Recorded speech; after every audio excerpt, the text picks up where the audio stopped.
It is like a dry stream through which suddenly flows a torrent of water during rainy season, at the end of which it becomes dry again.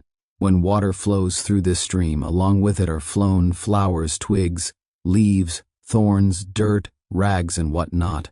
These things flow along the current of water and are carried away by it. They do not remain in the stream. That is exactly the position and state of my head.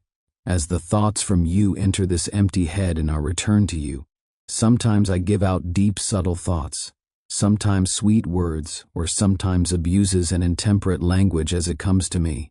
After this delivery, my head again becomes empty as it was. Whatever good or bad comes to me is returned to you. 5. The rays of light emerging from a lamp can be utilized to steady the mind. As one looks at the flame, its rays enter the eye. As the rays enter the eye, the force of vision coming out of the eye to see outer things is forced back, and as it is forced back, the eyes become steadier, and they fail to see the outer things.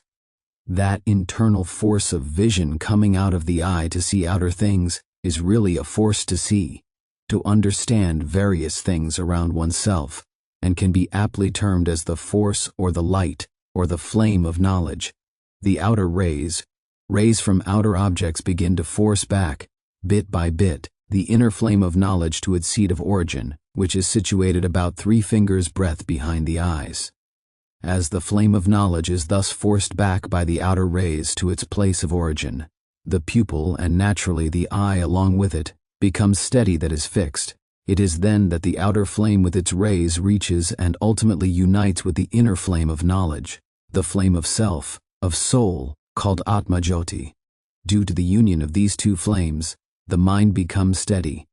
As the mind becomes steady, it loses all interest, and hence does not play any part in the affairs of the world. It is then that one begins to experience everywhere that light emitted by one's own self, the real state of one's own self. A person is habituated to allow the exit of the inner flame of knowledge, the Atma Jyoti, but is not used to the entry of the outer flame within.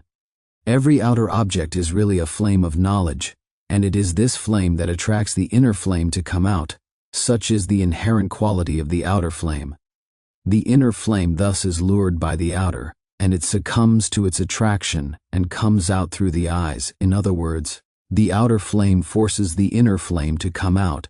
In a commoner, the rays of the inner flame are constantly coming out. If the inner flame fully leaves the eye, comes out and joins with the outer flame emerging from any object of desire or passion, well, that man has achieved all that is to be achieved. But normally what happens is that these rays, these flames do not join, do not fuse with each other. On the other hand, they repulse each other, they fight with each other. When either of these flames joins with the other, unites with the other in any person, the achievement of that person is complete. In other words, if one completely merges with any outer object, even an object of desire or passion, that is, the inner flame fully comes out and unites with the outer. Or conversely, the outer flame goes in and unites with the inner flame of a person, the real object of his existence is achieved. He becomes one with everything in this world. He experiences himself as pervading the world. That inner flame is a flame of knowledge. So is the outer flame, emerging from an object, a flame of knowledge. Even to understand fully an object of desire, both these flames have to unite. As one looks at the rays emerging from a lamp, these rays enter one's eye through the pupil. As one practices to look at the flame, in course of time, one experiences that not only those rays, but that flame throwing the rays also enters the eye. As this happens, the pupil and naturally the eye with it gets steady, becomes fixed, and when this happens, one loses all the feelings, even the feeling of existence of one's own body. Even if only one indriya becomes steady like that, all others immediately follow suit. They all become steady. The moment the outer flame enters the eye, and the eye is fixed, the real object to be achieved by the eye and the body to which it belongs is achieved. It does not mean that the body is destroyed.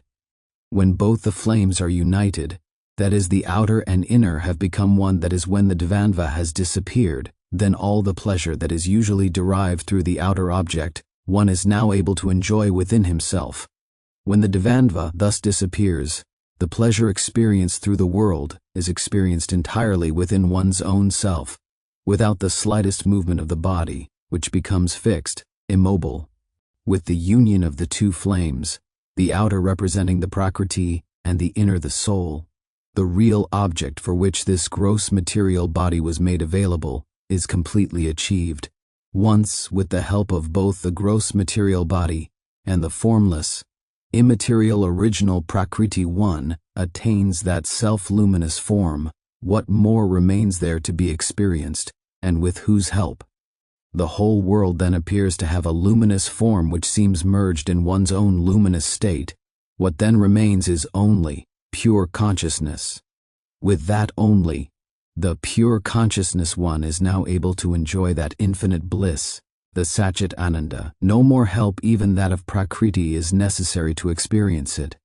The reason for this is that prior to this stage, it was with the help of the original Prakriti that one had gone through all varieties of experiences, and in the end had attained his own real state, the state of consciousness. During this process, the Prakriti automatically merges in oneself, and now remains there in the form of consciousness. If now one wants to say something about all this, the only thing one could say is that the Prakriti merged completely in oneself and now exists in the form of consciousness, and through that consciousness it gives one the experience of the infinite absolute bliss. One may now call that Prakriti as consciousness if one wants to, or one may call it whatever one likes. After all, it is the formless state of consciousness. If one does not want to experience anything, then that consciousness remains merged in oneself. In that case, the question of knowing anything becomes non-existent. However, whenever one desires, with the help of that consciousness, one can experience anything occurring during the infinite time. That state is such that one can say that there is no feeling of any kind, or that all sorts of feelings are there, and hence there is no obstruction at all of any kind in enjoying that endless bliss. When the outer and inner flames meet, then a huge circle of light surrounded by intense darkness becomes apparent, and in that luminous sphere one is able to see the whole universe. In that light one can have all that one desires. One can see one's forefathers, one can see great personages like Rama, Krishna, Ganapati, etc. If one feels that they should converse with oneself, they at once do so. In short, whatever one wants to happen, happens in that luminous circle. The idea in this is that one has to make all these things by oneself, and then see them and experience them. If again one wants to return to the world, then with the help of that very consciousness one can experience what one likes of, and in this world. It simply means that the moment the outer flame is dislodged, separated from that union, and is forced out of the eye, there comes into existence the world. All the light and heat one experiences in the world is due to the rays of the sun. Just as the outer flame of desire forces the inner flame of knowledge, of Atma, in the same way, the earth representing the outer flame forces out the inner flame represented by the sun, and it is due to this continuous attraction that the rays are continually emerging from the sun. The union of these two leads to the production of all mineral, vegetable, and animal creation on this earth. This is a great drama of nature. God, the Creator, it is He who controls it. He alone knows the plan and progress of His play. If all of you are the actors in this great drama, I am also an actor in the same game. You must act your part well in accordance with His instructions. I have to do the same. We see in our dramas that the manager never comes on the stage, but sees everything from behind the curtain. If an actor does not do his part well, the moment he comes into the wing from the stage, the manager rebukes him. Same thing happens in this great drama of the world. The manager of this great drama is invisible and all-powerful. He is always in the state of that invisible, original Prakriti. It is to make us like himself that he is continuously attracting us towards himself. It is in our own interest that we act our part well, without changing or interfering with any of his instructions. It is his drama. His are all the actors, he is its supervisor. If then we begin to say, I am this and that, and thus we begin to work as we like, then both of us, he and we, are bound to come into trouble. If we make some cogent change that he approves of, he does not mind it, he appreciates your change and extols you for the same. But if we do something he does not approve of, then he is bound to be angry towards you and me. This is the easiest and the simplest way to look at this world. I hope you will please understand and behave accordingly. 70U, 5th 3. 13 August 3rd, 1924. Everything else than one's self is God. One has to trouble another for one's own happiness. If another is not troubled, you cannot enjoy your own pleasures. Who is this another? This another is none else but God. When we say another, we mean somebody different from ourselves. Is this another a human being? Well, we are human beings. Then is this another an animal? Well, let this another be anything. What does it matter? It becomes easy if we assume this another to be God. Where should we look for God? Thousands are trying to see him. Those that have strength will try to see him. Why enter into the intricacies of those methods? We have simpler methods to follow. The simplest method is to assume everything else than ourselves as God. God is born out of ourselves. Because we are there is another for us, that is, God for us. If we are not there, whence the another? We experience our existence. Do not we know that we are there? Why and how we know that we exist? Because we see something another, other than ourselves before us. That is why we know that we are there. Because that another is useful for us to know of our own existence, or because it makes us know about it. That another must be naturally very powerful because the very awareness of ourselves depends on it. If that another was absent, we will not be able to know anything about ourselves. It means that another must be all-powerful, and since all-powerful is none else but God, that another must be God. In other words, all that makes you experience your own existence, that is all that is there beside yourself, is God. It is thus God that gives you experience of your own existence and is responsible for all happiness. It is essential to have another to experience one's own happiness. Whatever is other than us gives us the happiness. You may say that the other gives pain as well, but I say that that other is meant for experiencing happiness and not pain. If that other is misused, it gives rise to pain. God always gives happiness. Does he ever give pain? But if that other is taken to be something else than God and misused, then it gives pain. Whatever is other gives happiness, and because it gives happiness, it is God. God is given many an epithet. Why not take the other as his epithet? There is no necessity to run about to find God. Whatever is different from us and near us is God himself. Having entered the world, what you consider as other to experience happiness, you utilize it for that purpose. But that whatever other is not beyond the world, it is within it. It means that the other is the world. Thus there are two things, you and the world. But the other we have called as God, so the world is nothing else but God. Just as other is the epithet of God, so also the world is an epithet of God. If you utilize the other, the world, in a proper manner, you will always have happiness. In all the births you may take, on the other hand, if you wrongly use the world, it will give you pain. If you think that there is something beyond you and your world, well then, that beyond, from which you and your world had their origin, is the primary pure Sadrupa Para Brahma. That is the main and the only source of all happiness in this world. That is the real Satchit Ananda Parameshvara. That other that gives you happiness, thus, is in front of you, around you. Another question stands before our mind in this reasoning. The other is God and is responsible for eternal happiness. How is it then destroyed? How does it then give pain? To call a thing that is destructible and that gives pain as God cannot be correct. Well, the reply to this is this: that other appears to you as destructible and responsible for pain simply because you have taken yourself to be destructible. You have presumed that yon are destructible.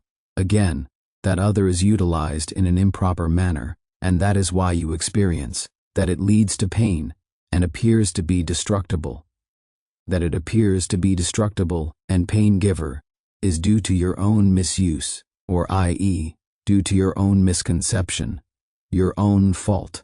If it is properly used as is laid down in Shastras or by a Satpurusha, it will never appear to be destructible, nor will it be the pain-giver, nor will it seem to be anything different from God. It is thus essential to utilize it properly as laid down by the Shastras. Whence does the happiness that we derive from the world come forth? Really speaking, that happiness emanates from ourselves. We are that Sat Chit Ananda Parmeshvara. We are that God in the form of this world, because the world was born out of us. That happiness which we are also infiltrated into it, pervaded it. Naturally then, if we utilize the world in the proper manner, then that happiness comes back getting delight through him, or like planting a mango tree and enjoying its fruits.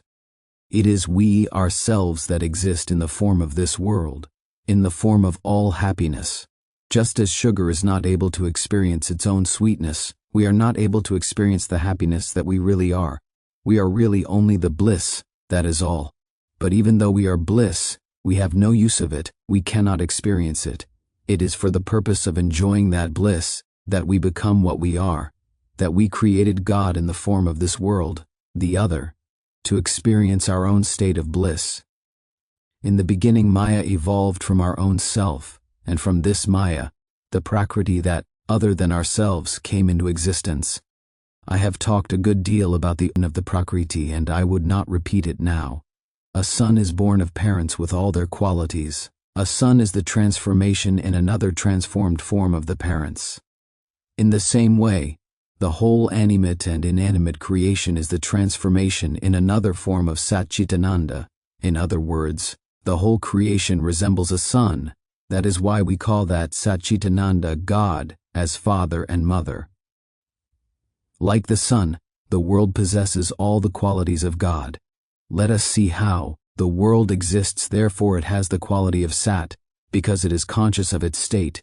It has the quality of Chit, and because it gives all happiness, it has the quality of bliss. Thus the world has all the qualities, Sat Chit Ananda, of God. If God be the father, then Maya will be the mother. Adi Maya, Adi Shakti, Adi Prakriti are all the names of Maya. We know that Maya is that which is only felt, but which has no existence. Nothingness, non-existence, is the chief quality of Maya. In this world, this quality of the mother is experienced by its apparent destruction. Thus, both the Brahma and Maya can only be seen in this world on close observation. If with such consideration, this world, all in the world, the body, the mind, and the jiva, are utilized in a proper manner, then the state of Satchit Ananda, the bliss, is experienced. It is sufficient for the day. Go away now, do something, try to utilize all the indriyas in the cause of God, play cymbals and write the name with hand, do pradakshinas, say something, use your eyes in looking at him, and so on. I have told many a time about it. Prepare your mind, act up to what you have heard, then alone you will get the result. Advice according to capacity. The Parsi religion, modified Vedic religion, Buddha and Shankaracharya as incarnations, and their work, Dvaita and Advaita. Sri Baba began to speak to Dr. Palkivala, who was sitting nearby. Everybody speaks according to his nature and circumstances. Sometimes they have private things to state, or sometimes they unfold their worries and pain, and having given vent to all that, they feel relieved. Just as when a person suffers from indigestion, the intestines are evacuated somehow, and relief obtained, in the same way, a person who suffers for long, or has kept some secret long with him, feels relieved when he talks about it to somebody whom he loves and considers superior to himself. One feels relieved and contented on speaking out about his pain to a Satpurusha, who in his turn thinks over the story and advises him to do something that gives relief. A Satpurusha has nothing private or open. Even then it falls to his lot to listen to what people, approaching him, wish to say. It is better if everybody thinks about his future, that is about the afterlife. What I am talking now is not mine. The thoughts of those that are sitting here come to me, and I just speak them out. You sow some seeds in a plot of land. As the trees come up, they with their fruits exhibit the qualities of the land.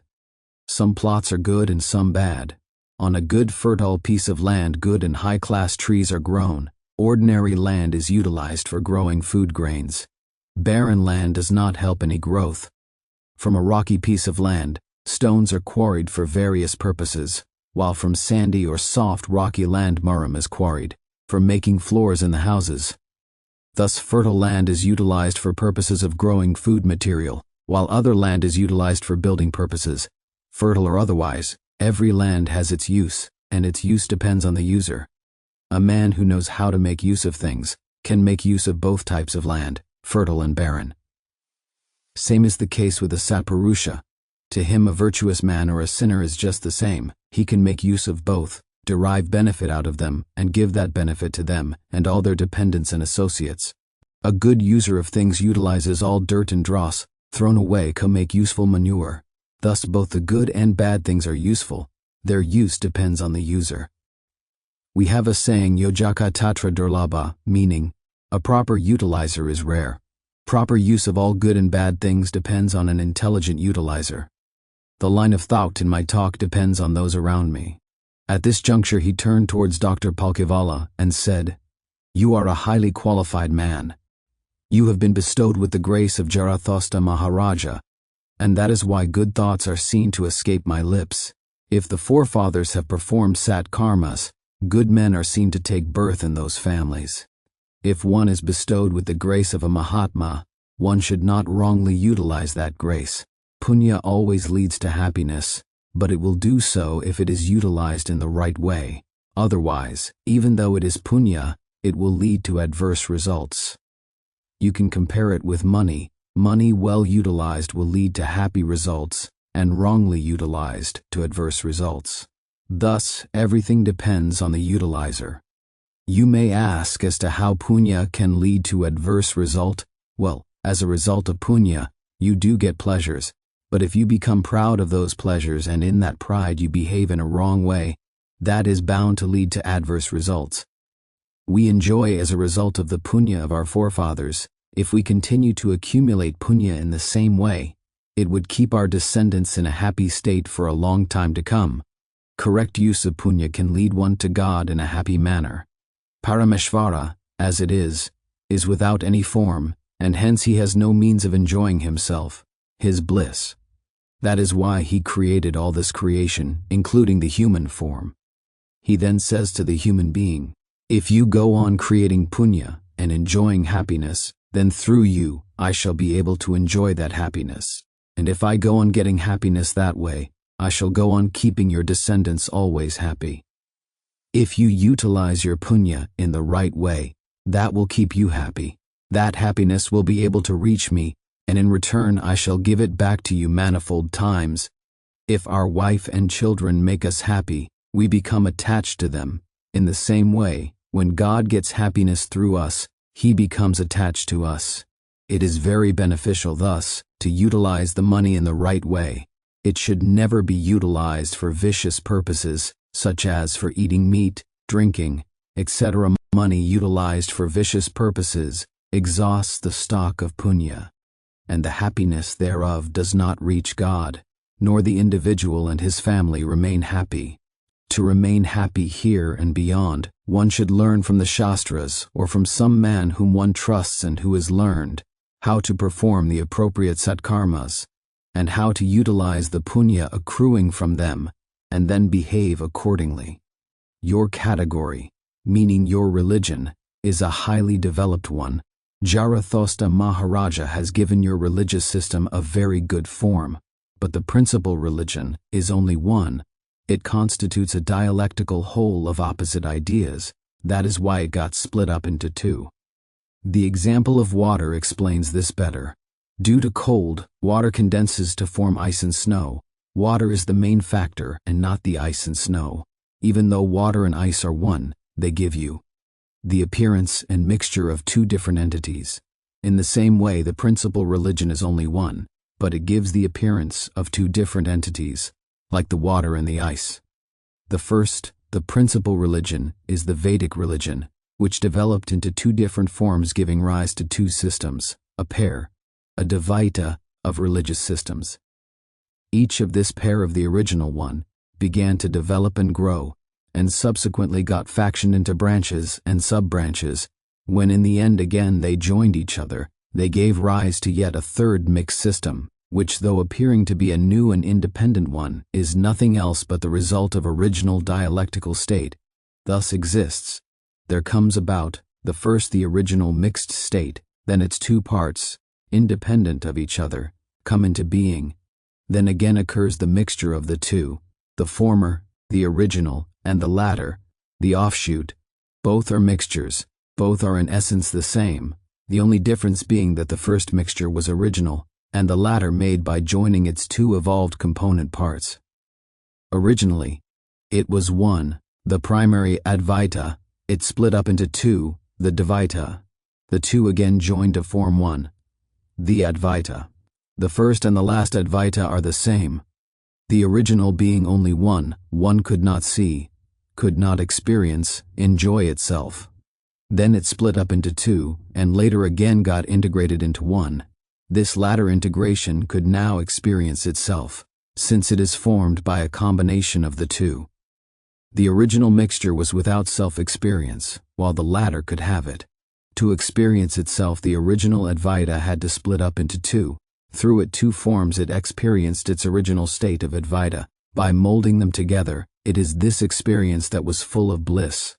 It means the first unconscious singular state got split up into its two components, the joining of which led to the experience of bliss, the conscious singular state.